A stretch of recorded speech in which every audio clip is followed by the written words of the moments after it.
Les larmes de Federica Mogherini. Loin de Bruxelles, à Amman en Jordanie, la ministre des Affaires étrangères de l'Union européenne vient de condamner les attentats en Belgique. Elle ne peut cacher son émotion.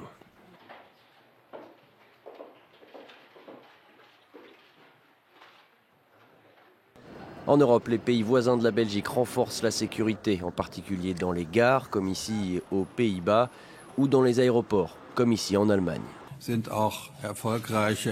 La possibilité existe que des actions décisives, comme des arrestations, mènent à une intensification de l'activité terroriste. Et en réaction, de nouvelles attaques sont menées.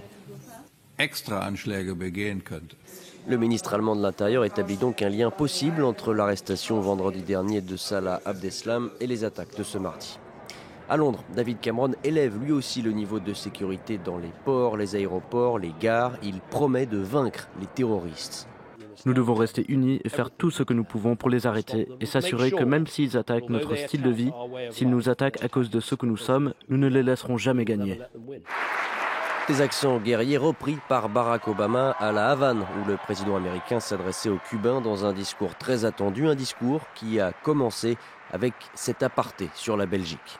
Nous ferons tout ce qui est nécessaire pour aider nos alliés et nos amis belges. Nous pouvons vaincre et nous vaincrons ceux qui menacent la liberté et la sécurité des peuples autour du monde.